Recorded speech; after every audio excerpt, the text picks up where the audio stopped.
La prochaine conférence est intitulée Tendance des RH 2022, réaligner, reconnecter et redéployer. Le conférencier répondra notamment à la question comment réinventer et augmenter le rôle des RH dans le sens de l'efficacité organisationnelle et de l'inclusion.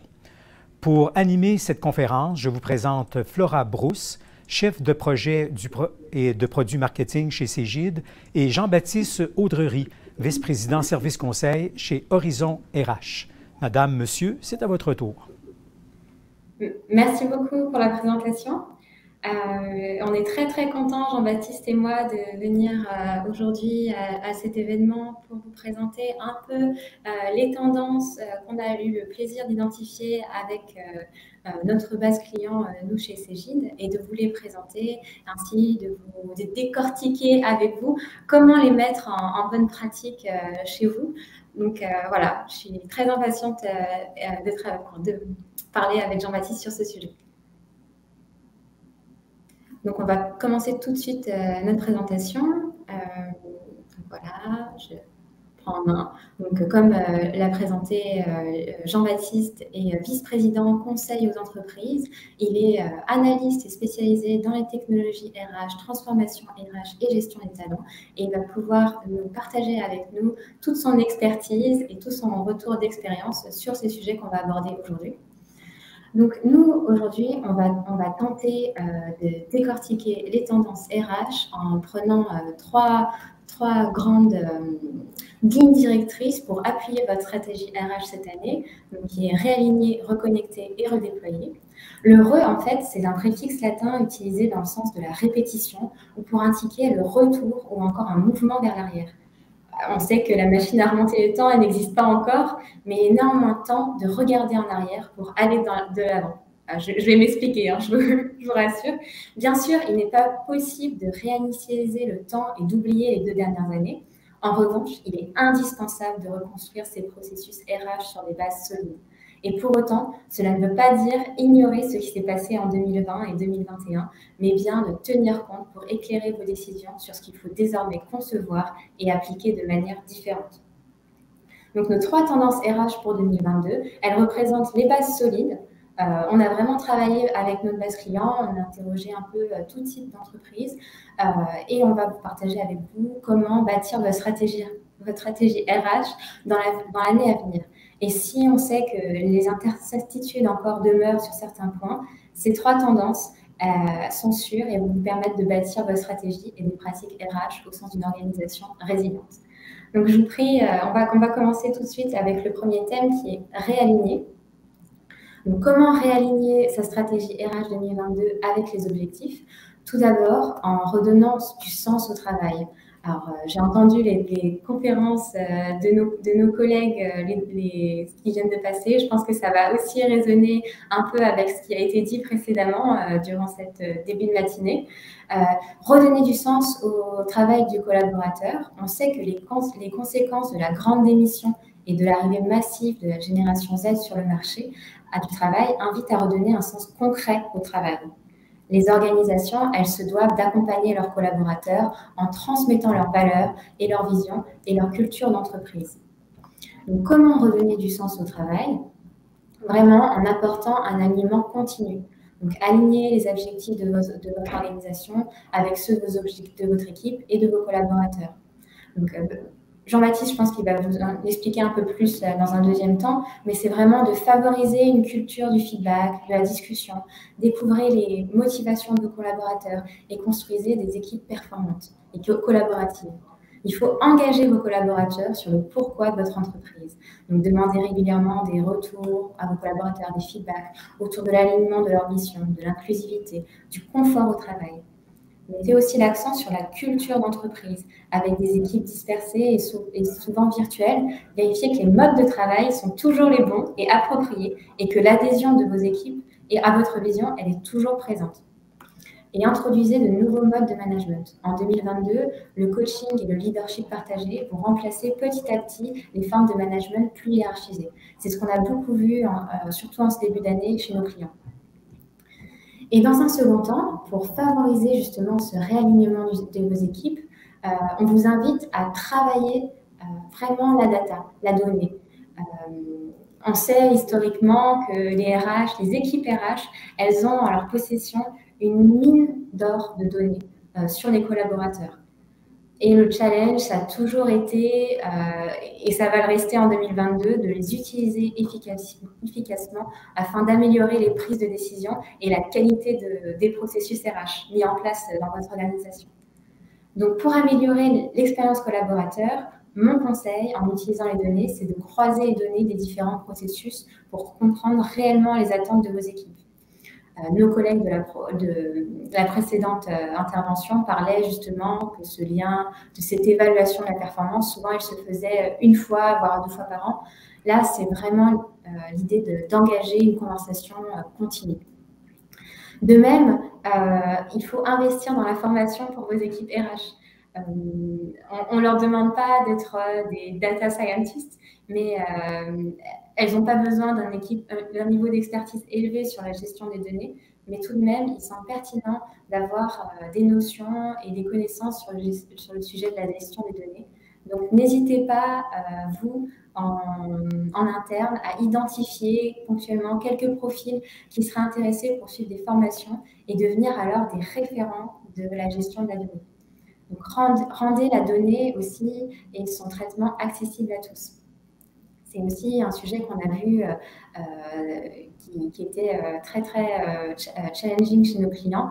Le collaborateur doit pouvoir comprendre l'intérêt de fournir ces données personnelles, les tenants et les aboutissants pour eux et l'organisation, et ce, dans un cadre clair de confidentialité et de sécurité. Voilà.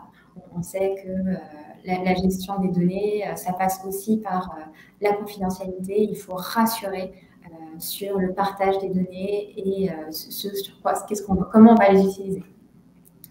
Et mon dernier conseil, et pas le moindre, et je dirais que si vous devez en garder un en tête sur la gestion des données, c'est vraiment d'avoir une vision à long terme. Donc, de réfléchir au but et à la finalité de la collecte et du traitement de vos données.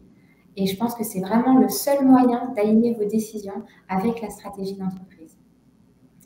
Voilà.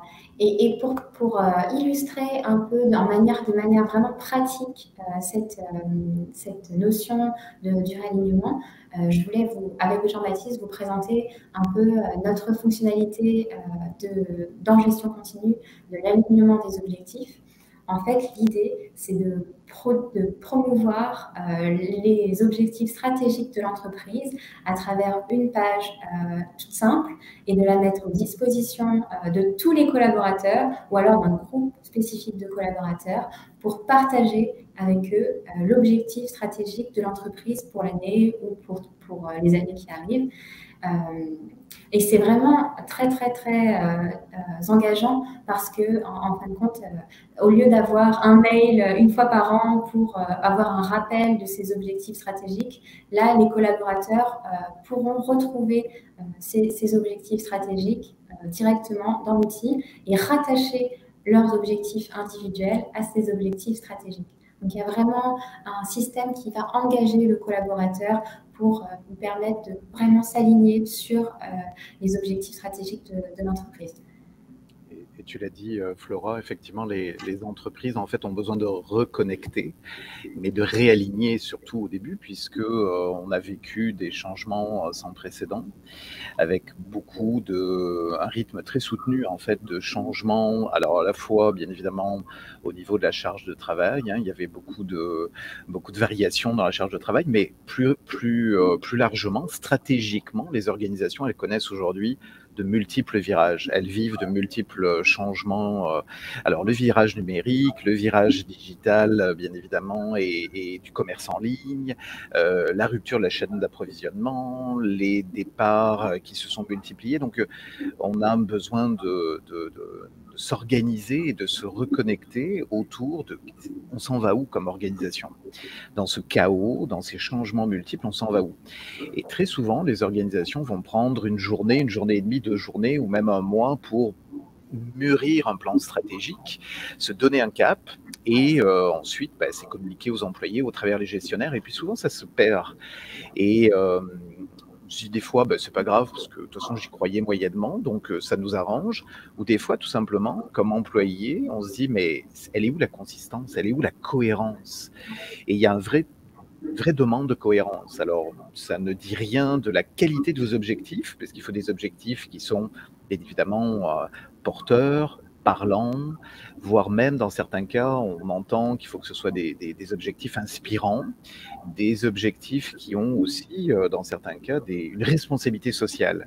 Ça dépasse le cadre purement organisationnel classique, d'être performant, de faire des profits, de faire plus de ventes, d'avoir de satisfaire mieux les clients, c'est aussi de s'inscrire dans un écosystème plus large. Alors, ce qu'on voit, c'est que ces objectifs-là, s'ils sont pas bien communiqués, avec clarté, avec cohérence et avec lesquels on revient régulièrement, le placer dans une discussion individuelle, ben, c'est un peu un coup d'épée dans l'eau et il y a un peu de cynisme chez les employés à se dire, bah, il y a un bel exercice qui a été fait, mais finalement, moi, comment je m'inscris là-dedans? Donc l'exercice, c'est ce que tu montrais, c'est vraiment avec la cascade d'objectifs, c'est une première façon de lancer des messages très clairs et de gérer toute cette logistique extrêmement complexe parfois, ou alors totalement manuel, on se l'avouera, de nos fameux objectifs et de cet investissement avec comment ça parle sur le terrain au quotidien.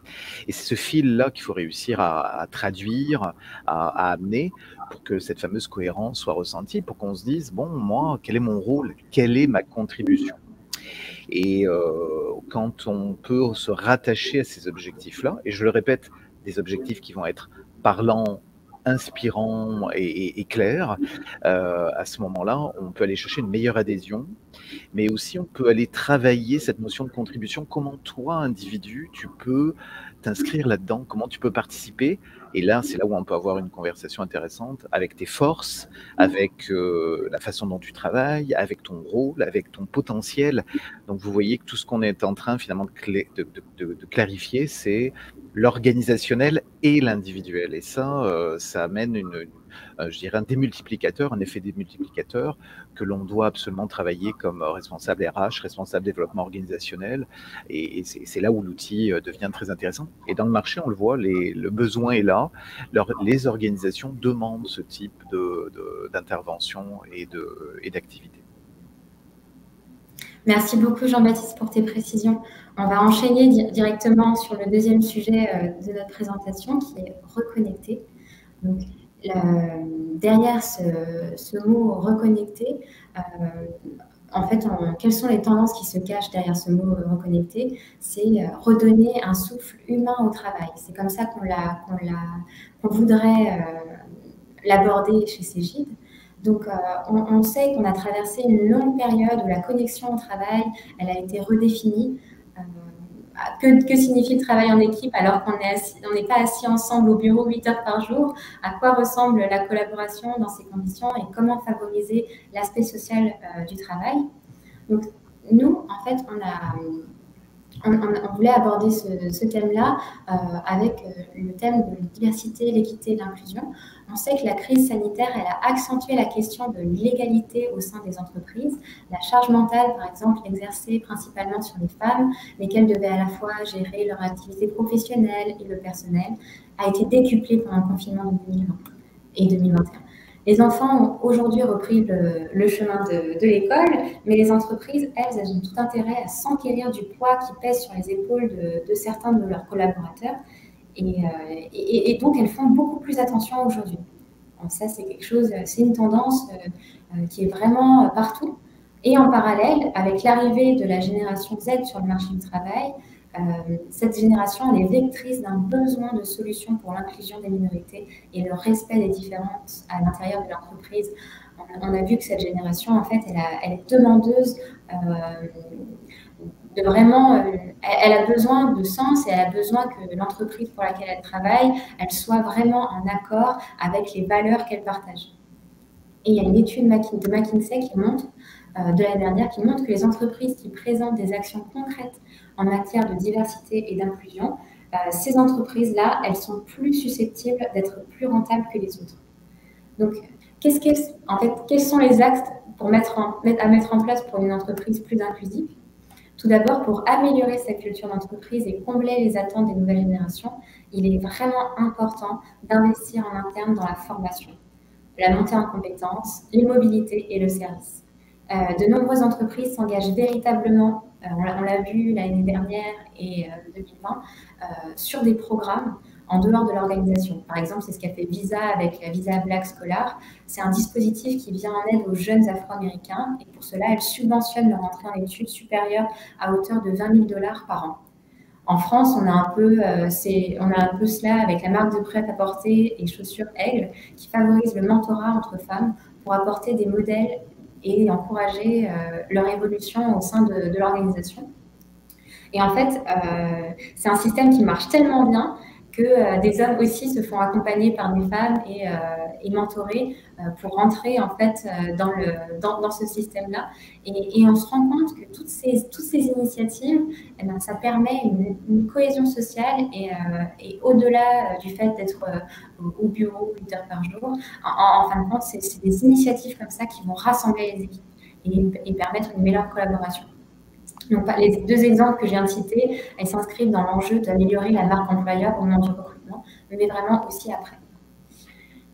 Toujours dans cet esprit de reconnexion, on a un sujet que je pense qu'on va aborder souvent et que vous allez entendre souvent aujourd'hui, c'est booster l'expérience collaborateur. Mais pourquoi en fait? Pour quelles raisons? Est-ce que c'est pour attirer, pour retenir les meilleurs talents? Et vraiment, attirer les meilleurs talents, ça suppose de leur apporter une expérience de travail enrichissante. Et pas seulement d'un point de vue financier. On en parle, les générations Z, elles voient le package. Elles ne voient pas seulement le salaire, mais elles voient aussi tous les bénéfices que peut apporter leur emploi, ou l'environnement, la diversité, les outils et le soin qui leur sont apportés. Ils doivent favoriser leur bien-être et leur envie de vous rejoindre et de rester dans l'organisation. Et c'est pour cela que la technologie et des solutions innovantes pour améliorer leur sentiment d'appartenance sont aujourd'hui vraiment indispensables. D'ailleurs, il y a une enquête PwC de 2020 sur les technologies RH qui a montré que les services RH attendent d'elles de pouvoir attirer les meilleurs talents, de développer le potentiel de chacun et aussi d'améliorer leur efficacité et leur capacité à conduire le changement. Voilà, ça c'est vraiment pour amplifier l'expérience collaborateur. Et on l'a vu aussi, il faut travailler la marque employeur. Donc, la pandémie, elle a entraîné des niveaux élevés de stress. Les populations, elles s'inquiétaient de leur santé, de leur famille, mais aussi de la sécurité de leur emploi. Et il y a une enquête d'ailleurs du futur du travail, sur l'impact organisationnel provoqué par le coronavirus, qui a révélé qu'un collaborateur sur 3 avait vu son bien-être vraiment diminuer en raison de la pandémie.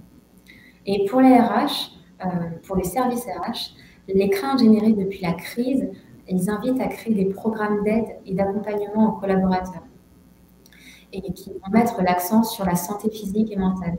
Les personnes professionnelles des ressources humaines devront alors trouver des méthodes pour détecter et identifier la détresse des collaborateurs et s'assurer qu'ils trouvent bien l'aide nécessaire au sein de l'organisation. Et pour appuyer mon propos, en fait, je voulais, avec Jean-Baptiste, vous présenter des bonnes pratiques qu'on a créées et qu'on a vues chez nos clients, qui s'inscrivent dans cette prise de pouls, de discussion manager-managé. Donc là, symbolisé et représenté par notre outil de conversation continue, mais c'est vraiment une pratique qu'on retrouve dans de nombreuses organisations et qui est proposée par de différents outils. Et en fait, l'idée, c'est vraiment de remettre au centre la conversation entre manager-managé, de permettre de rassembler les points, les éléments essentiels des discussions, de s'affranchir aussi un peu des barrières, des sujets types qu'on pouvait retrouver avec son manager. Et je vais laisser Jean-Baptiste vous en parler un peu plus. Il y a deux choses en lien avec justement reconnecter et l'expérience employée. On est des animaux sociaux, donc on s'est éloigné, on s'est mis à distance, on est derrière des écrans. Bon, donc il y a besoin de se reconnecter, mais en termes d'expérience, qu'est-ce que retiennent les employés? Ce qu'ils vont retenir, en fait, c'est la qualité du lien avec la personne qui est la plus significative dans l'organisation, et souvent, c'est le gestionnaire. Et la qualité du moment et la qualité du lien social qu'on peut avoir avec ses collègues, mais surtout avec son gestionnaire, elle est clé dans le sentiment de satisfaction, l'engagement, et c'est un assez bon prédicteur aussi de la fidélisation de l'employé. En particulier, c'est là où il faut croiser les choses, en particulier si la conversation, ce moment-là est une conversation, ce moment-là est aussi une conversation tournée vers l'employé, parce que le défi avec nos gestionnaires, c'est est-ce que tu as fini ton dossier? Est-ce que les clients sont satisfaits? Donc on est très orienté tâche comme gestionnaire, parce que il y a des quotas, il y a des objectifs, alors qu'en fait, il faut renverser la vapeur et il faut dire comment vas-tu? Qu'est-ce qu'on peut faire? Quelles sont tes forces? Qu'est-ce que tu as envie de développer? Où tu te vois, sur quoi tu as aimé travailler les derniers mois, comment tu as avancé, de quoi tu as besoin. C'est des conversations différentes. Et c'est justement mettre de l'avant ces fameux objectifs de développement, offrir du développement. On l'a dit tout à l'heure, tu l'as reprécisé, Flora, toutes, depuis plus de 20 ans, toutes les organisations qui mettent en place des activités de développement centrées sur l'individu et son objectif de carrière en particulier à l'intérieur de l'organisation, mais plus large que ça, ont des capacités à attirer et à fidéliser et à performer beaucoup supérieures en fait aux autres organisations. Et c'est attendu par toutes les catégories d'employés, y compris certaines générations plus âgées, dont je fais partie maintenant, qui ont toujours voulu être bons et être efficaces dans leur fonctionnement et qui aiment apprendre, et en particulier qui aiment apprendre dans un environnement qui est totalement transformé. Qu'on le veuille ou non, tout notre environnement a été transformé. Donc comment moi je peux garantir mon employabilité? Comment je peux apprendre des choses agréables, intéressantes, qui me font réussir? Et donc on voit émerger des approches qui sont plutôt people success. Puis pour le faire, là, il faut amener justement des moments, des conversations, et il faut amener un angle de conversation. Et donc, c'est là où les outils de conversation en continu vont être intéressants.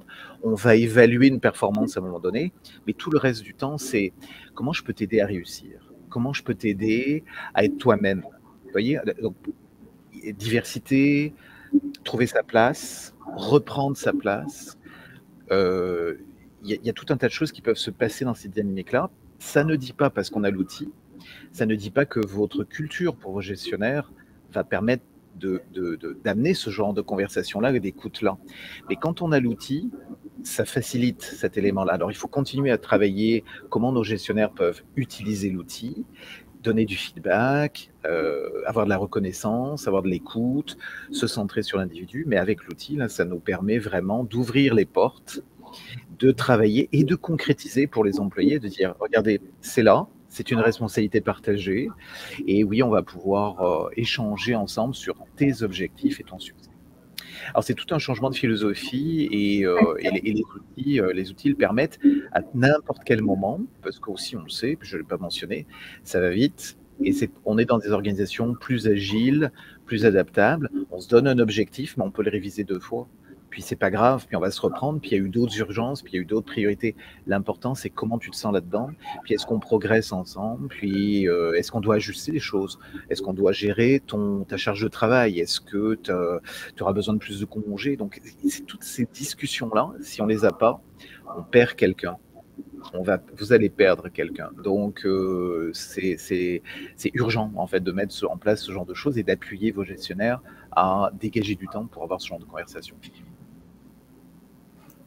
Merci Jean-Baptiste, c'était très riche comme intervention. Je vais essayer de passer les slides. Hop, hop. Et du coup, on va pouvoir avancer sur notre présentation sur le dernier thème qui est redéployer. Donc derrière redéployer, en fait, on a rassemblé toutes les meilleures sur une année pour de nouvelles formations et de nouvelles compétences. On a vu en fait que la gestion de la compétence, et là encore, c'est ce qu'on a vu dans la précédente intervention. C'est un enjeu clé pour cette année. Comme affiché là à l'écran, seulement 7% des entreprises ont une approche entièrement intégrée des compétences, donc sont capables de cartographier les compétences et, qui sont disponibles en interne et de les mobiliser. Donc ça fait vraiment peu. On a aussi 42% des compétences de base requises pour éviter les emplois existants qui doivent changer d'ici l'année prochaine. Et du coup, en fait, c'est vraiment un enjeu d'identifier les compétences et les talents disponibles à l'interne. Parce que l'identification des compétences, la connaissance et la gestion des talents est vraiment le point de départ du futur de votre organisation. L'évolution des compétences et les potentiels qui en résultent, c'est l'étape indispensable au développement des collaborateurs talentueux et à la gestion des hauts potentiels, en fait. Donc, vous pourrez le faire au moyen de graphes dynamiques de compétences, par exemple, qui se mettent à jour avec vos profils talents. Donc voilà, c'est ce qui se cache derrière le thème redéployer. On voit beaucoup d'entreprises qui disent « je mets beaucoup d'efforts à aller chercher les talents à l'externe, mais souvent je méconnais mes talents internes et j'offre peut-être pas toujours, comme je devrais le faire, des opportunités de croissance, de développement, de projets internes, pas juste des emplois, des projets, des missions temporaires, des assignations temporaires. » Parce que je les connais pas, parce que j'ai pas de matrice de compétences, parce que je connais pas leurs intérêts, c'est pas capté, et je mets beaucoup d'énergie et d'argent à aller chercher l'externe, et en fait je rate quelque chose. Alors on voit beaucoup d'organisations qui, avec ces talent marketplace, donc ces places de marché internes et ces bassins d'emploi internes qui vont justement accélérer les carrières, donner des opportunités, rendre les opportunités concrètes et bien évidemment faire vivre l'intérêt de grandir dans l'organisation et de passer d'un poste à un autre et répondre à des aspirations. Et ça, c'est pas facile. Ça, c'est pas facile. Et donc, c'est notamment une des évolutions qu'on voit le plus là sur le marché. Mais il y a un vrai changement de paradigme dans les organisations et vous allez être interpellé comme RH. Comment on accélère, comment on facilite la mobilité interne, exploiter le potentiel, donner vie au potentiel. C'est un point très important là, on voit beaucoup dans le marché. Tout à fait. Pour déployer, développer les talents, le perfectionnement, il faut vraiment, même au moyen de la formation en fait, c'est aussi une composante essentielle de l'avenir des entreprises. Mais attention, en fait, comme l'explique Jean-Baptiste, il ne s'agit pas d'apprendre pour apprendre. L'objectif est vraiment de permettre à vos collaborateurs de choisir une mission où ils seront les plus efficaces, passionnés et ainsi heureux, si j'ose dire, de venir chaque jour au travail. Ce bénéfice est aussi important pour eux que pour vous. Et bouger dans un terrain de jeu connu plus vite que de se dire j'ai plus d'avenir ici, écoute, je vais aller voir ailleurs. Alors souvent le réflexe c'est de commencer à regarder à l'externe. Si on n'a pas eu d'alignement, si on n'a pas eu de conversation et si on n'a pas d'opportunités qui se concrétisent ou qui nous sont proposées, les chances que je fasse des démarches en secret sont beaucoup plus élevées et que je sois insatisfait puis que je commence mes recherches à l'externe. Donc les outils deviennent très précieux là dans ce contexte-là. Je crois qu'il nous reste quelques minutes, peut-être Flora, si on veut peut-être gérer le temps. Oui, tout à fait. Donc, on voulait vous parler un peu de notre marché d'opportunités.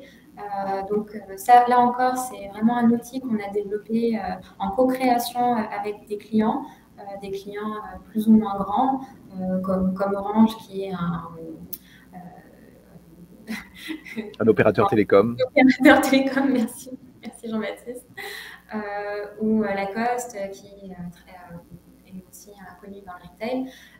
Donc c'est un outil qui va permettre en fait de donner à vos collaborateurs une idée, vraiment un lieu où est rassemblées toutes les opportunités de développement en interne, si bien de la mobilité interne que des missions, des projets, des formations disponibles en fonction de leur profil.